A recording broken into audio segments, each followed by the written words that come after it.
In the 1991 documentary, The Deming of America, Edward Baker, Ford's director of quality strategy, made this statement about Dr. Deming that still echoes today. We've become very good at applying his principles on the shop floor, and we've made a lot of progress in this decade. But Dr. Deming likes to say that's really 3% of where we can go. That 3% refers to what's visible or explicit, like Deming's red bead experiment. But what about the unseen 97%? The profound implicit dimension of Deming's philosophy that is rarely articulated yet pervades everything he taught. My presentation will reveal what has remained hidden in plain sight. The system of profound knowledge, Deming's most encompassing framework, was never fully made explicit. It's the connective tissue of his thinking, the unspoken answer to the question, by what method? As Lonnie Wilson observed in July on John Willis's podcast, Deming demanded that others be explicit about their methods. Yet there were many times when he was asked about his method, he either couldn't or wouldn't answer the question. But now, over 30 years after his passing, we must ask the following questions. Has the Deming community advanced his thinking or merely preserved it? If Deming were alive today, would he be satisfied with how little innovation has occurred in his name? If Deming had lived 5 more years, would he have written another book?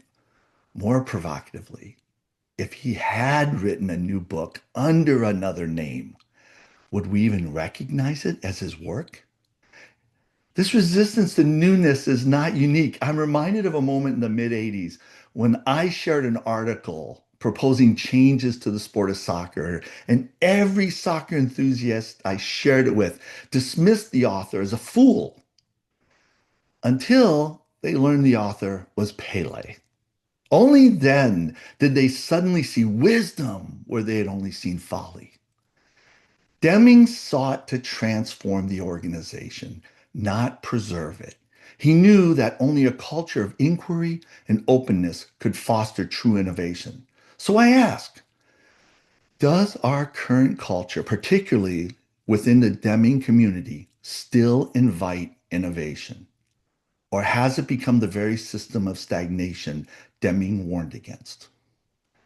On November 18, I will re-deliver my presentation from this year's In2 conference, which provoked an hour of questions inside the venue and 90 minutes of questions outside the venue. So warning, if you are uncomfortable with an implicit 97% being exposed, and you're only comfortable with the explicit 3%, this session is not for you.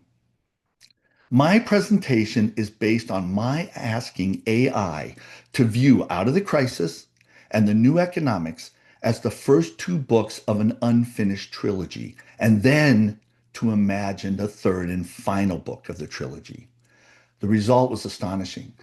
AI recognized that in order to conclude his philosophy, Dr. Deming would have to make the system of profound knowledge explicit.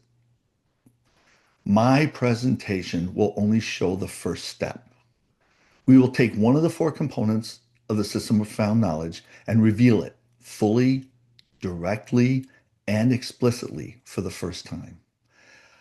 Ultimately, AI concluded that Deming's transformation was never about tools or tactics. It was about thinking itself. Recently, I explored the Deming Next platform. Great presentation. But the information is all basically 30 years old. But even then, at least 10 of the contributors independently summarized Deming's philosophy as all about thinking. Everyone senses it implicitly, but at the In2 network, we take it further.